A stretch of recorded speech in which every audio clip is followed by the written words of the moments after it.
কথাই বলে না, অতি লোভে তাঁতি নষ্ট। তো এই মেয়েটির নাম নীরু। সে কতকটা লোভের বশবর্তী হয়ে একটা বিবাহিত পুরুষের সঙ্গে সম্পর্কে জড়ায়। হ্যাঁ, সুগার ড্যাডি। তো কাকু তার স্ত্রীকে লুকিয়ে বেশ প্রেমালাপ চালাচ্ছিল।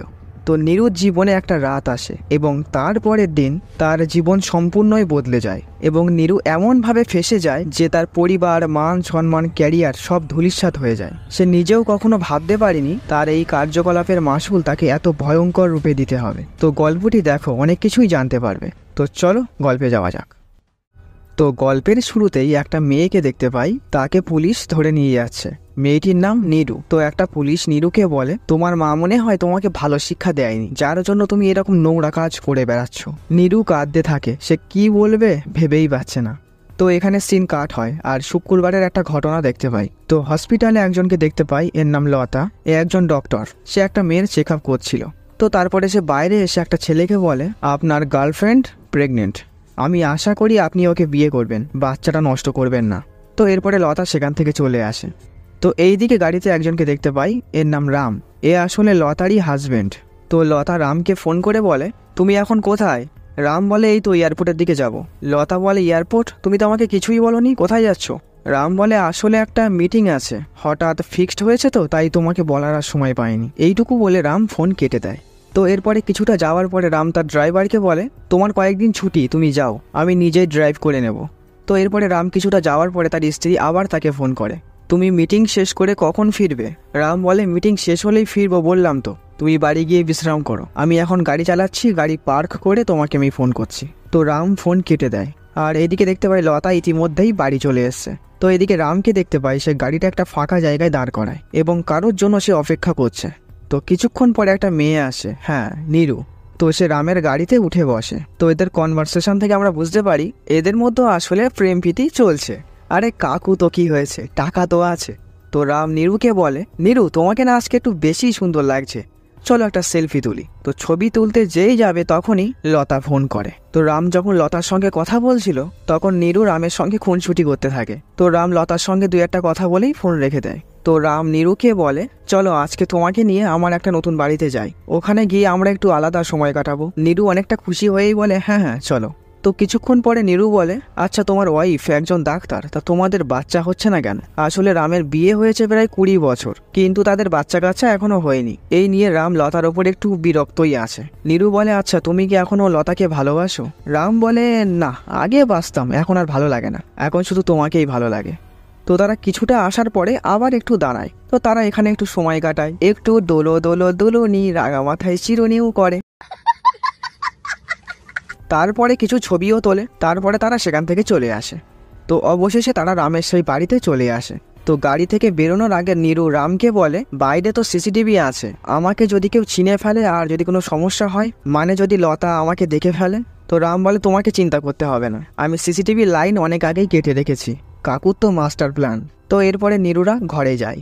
তো বাইরে বেরিয়ে নীরু কাউকে ফোন করছিল, কিন্তু ফোন যাচ্ছিল না, আসলে এখানে নেটওয়ার্কের সমস্যা হচ্ছে। তো এখানকার কেয়ারটেকার গোবিন্দ বলে, ম্যাম আপনি ওপরে যান, ভালো নেটওয়ার্ক পাবেন, নিচে নেটওয়ার্ক থাকে না এখানে। তো ওপরে উঠে নীরু তার মায়ের সঙ্গে কথা বলে। তার মা তাকে বলছে, তুই কলেজ থেকে কয়েকদিন ছুটি নিয়ে না হয় আমার কাছে ঘুরে যা একটু। নীরু বলে, না মা, আমি এখন যেতে পারবো না, এখন খুব চাপ, সামনে এক্সামও আছে। তো নীরুর মা বলে, ঠিক আছে, আর শোন, এই পড়াশোনার পাশাপাশি যদি কোনো পার্ট টাইম জব পাস তো করিস, হ্যাঁ, সংসারের অবস্থা সে তো জানিসই তুই। তো নীরু বলে, হ্যাঁ মা দেখছি। আসলে নীরুদের আর্থিক অবস্থা খুব একটা ভালো না। তো এরপরে নীরু এসে রামের কাছে কিছু টাকা ধার চায়। তখন রাম নীরুকে নিয়ে একটা লকারের কাছে গিয়ে বলে, এই নাও, যা টাকা আছে সব তোমার। সুগার ড্যাডি পটালে একদিক থেকে লাভও আছে কিন্তু। তো ওইদিকে লতাকে দেখতে পাই, সে রাত্রেবেলা খাওয়া দাওয়া করছে আর টিভিতে নিউজ দেখছিল। আসলে অতিরিক্ত বৃষ্টির কারণে সমস্ত রাস্তাঘাট জলমগ্ন, বন্যার মতো পরিস্থিতি সৃষ্টি হয়েছে। সবাইকে সতর্ক করা হচ্ছে কেউ যেন বাড়ি থেকে না বেরোয়। তো এইদিকে নীরু আর রামও খাওয়া দাওয়া করছে। তো কথায় কথায় নীরু রামকে বলে, আমি প্রেগনেন্ট 2 মাসের। হ্যাঁ, অনেক আগেই কাকু মাঠে গোল দিয়ে রেখেছে। আর এই কথাটা পাশ থেকে কেয়ারটেকার গোবিন্দও শুনতে পায়। গোবিন্দ বুঝতে পারে যে এইবারে নীরুর কপালে আছে, কারণ রাম যে নীরুকে ইউজ করছে সেটা তো গোবিন্দ জানে, কিন্তু সে তো কাজের লোক, সেই বা কি করবে। তো এইদিকে দেখতে পাই রাম আজকে খুব খুশি, সে গোবিন্দকে ডেকে বলে, গোবিন্দ একটা কেক নিয়ে এসো তো, কারণ আজকে আমি অনেক খুশি।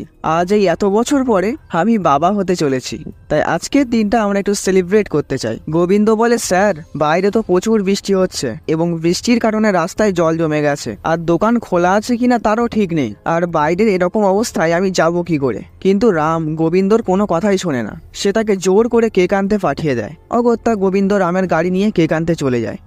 তো এইদিকে রাম নীরুকে তার কোলে বসিয়ে বলে, নীরু আজকে আমি খুব খুশি, তুমি কি চাও বলো শুধু। তো নীরু বলে, আমাকে কবে বিয়ে করছো?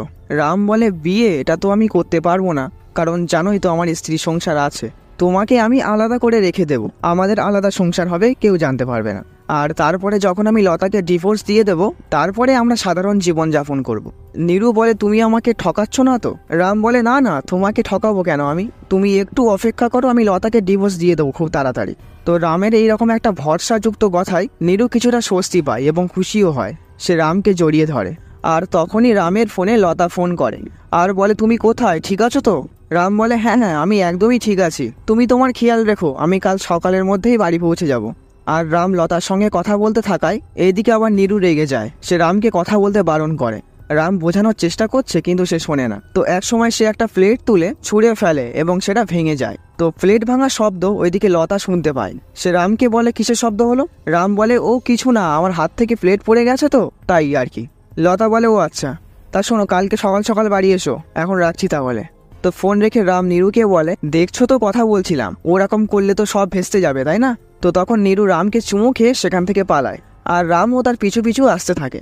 তো এরা ছুটোছুটি করতে করতে ছাদে চলে আসে এবং বৃষ্টির মধ্যেই এরা এখানে একটু বেশিই রোমান্টিক হয়ে যায় আর কি, যা আমি কখনো করতে পারলাম না। কাকু যা করছে, क्या बोलूं, जब लड़की नहीं मिली तो यही बोलना पड़ेगा ना।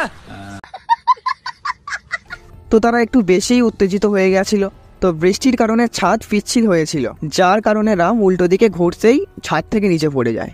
এটা দেখে নীরু তো ভয় পেয়ে যায়, সে তড়িঘড়ি করে নিচে নেমে আসে এবং রামের কাছে এসে সে দেখে রাম তখনও বেঁচে আছে, তার মাথা ফেটে গেছে, অত্যাধিক রক্ত বেরোচ্ছে।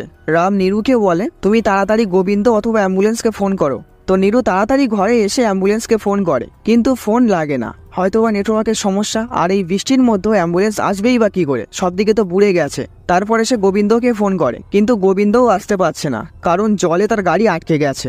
নীরু এইবারে বাইরের দিকে যায় যদি কোনো সাহায্য মেলে, কিন্তু দুর্ভাগ্যবশত সেখানে কোনো বাড়ি ঘরদড়ি ছিল না, তারা একটা পুরো ফাঁকা জায়গাতে আছে। তো নীরু এইবারে ঘরে গিয়ে কিছু বরফ কাপড়ে বাঁধে এবং সেটা নিয়ে এসে রামের মাথায় দেয়, কিন্তু ততক্ষণে রাম জ্ঞান হারিয়ে ফেলেছে। নীরু তো ভয় পেয়ে যায়, সেভাবে মারা যায়নি তো। সে এইবারে হার্টবিট শোনে, দেখে না চলছে, এখনো রাম বেঁচে আছে। তো নীরু এইবারে ঘরে গিয়ে তার বন্ধু বান্ধব চেনা পরিচিত সবার কাছেই ফোন করে, কিন্তু কারোর কাছ থেকেই কোনো সাহায্য পায় না। তো নীরুর মাথায় আর কিছুই আসছে না, সে কি করবে।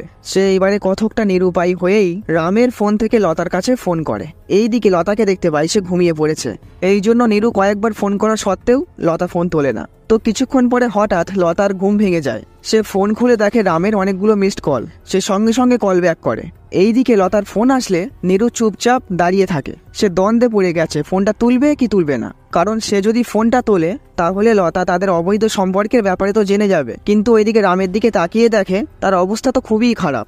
সেভাবে যদি সে এখন ফোনটা না তোলে তাহলে রামকে আর বাঁচানো যাবে না, তখন আর এক কেসে ফেসে যাবে। তো সে কাঁপা কাঁপা হাতে ফোনটি তোলে। তো নীরু হ্যালো বলতেই লতা বলে, তুমি কে? নীরু বলে, সেসব পরে বলছি, এখন খুব বিপদ, এবং সে রামের অবস্থার ব্যাপারে লতাকে বলে।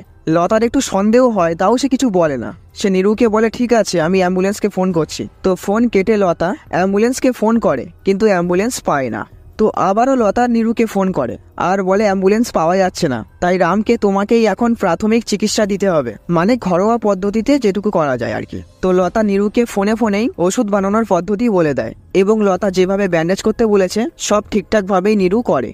তো এইদিকে লতাকে দেখতে পাই সে তাড়াহুড়ো করে কোনো রকমে গুছিয়ে রামের কাছে যাওয়ার জন্য বেরিয়ে পড়ে। বাইরের ঘরে তাদের কাজের মেয়ে ঘুমাচ্ছিল, লতা তাকে আর ডাকে না, সেভাবে বেচারা সারাদিন পরে ঘুমিয়েছে, থাক বলে সে গাড়ি নিয়ে তাড়াতাড়ি বেরিয়ে পড়ে। এইদিকে নীরু লতাকে অনেকবার ফোন করতে থাকে, কিন্তু লতা ফোন তুলছেই না। এইদিকে দেখতে পাই লতার ফোন বাড়িতেই পড়ে আছে, সে তাড়াহুড়ো করে ফোনটা নিতেই ভুলে গেছে। তো এইদিকে লতা মাঝ রাস্তায় এসে বুঝতে পারে সে ফোনটা বাড়িতেই ফেলে এসছে, তো সে আর ব্যাক করে না, সোজা রামের এখানেই চলে আসে। তো অবশেষে লতা তাদের দ্বিতীয় বাড়িতে এসে পৌঁছায়। তো সেখানে নীরুকে দেখে লতা বুঝতে পারে যে রামের সঙ্গে এর কিছু না কিছু ব্যাপার তো আছেই, কারণ সে 20 বছর ধরে সংসার করছে, সে তো আর নাকে ভাত দেয় না, তাই না? তো লতা কিছু না বলে এরা দুজন মিলেই রামকে ধরাধরি করে ঘরে নিয়ে আসে। তো লতা নীরুকে বলে আজকে আমাদের এখানে থাকতে হবে, কারণ বাইরের যা পরিস্থিতি অ্যাম্বুলেন্সও পাবো না আর হসপিটালে নিয়ে যাওয়া সম্ভব না। তো এইবারে বলো তুমি কে? নীরু আমতা আমতা করতে থাকে, কিন্তু লতার কাছে সে আর পার পায় না। তো নীরু তাদের অবৈধ সম্পর্কের কথা লতাকে বলতে বাধ্য হয়। তখন লতা রেগে গিয়ে বলে, তুমি এতটা নির্লজ্জ? তুমি একটা বাবার বয়সী লোকের সঙ্গে? ছি ছি ছি, তোমার বাবা মা তোমাকে এই শিক্ষা দিয়েছে? আমি জানি তুমি আমার স্বামীর পাওয়ার টাকা দেখে প্রেমে পড়েছো। মানে প্রেম তো না, সুযোগ সুবিধা ভোগ করার জন্য।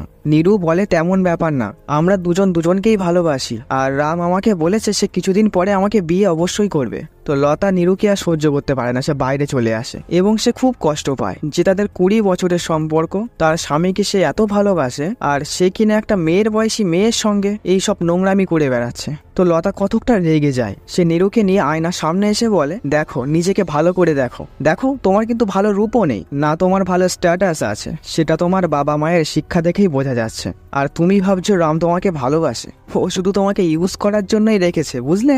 কারণ তোমার দেখতে আহামরিও কিছু না যে তোমার রূপে ও পাগল হয়ে যাবে। নীরু বলে, না, রাম আমাকে সত্যিই ভালোবাসে। আর তখনই নীরুর ফোনে নীরুর মা ফোন করে।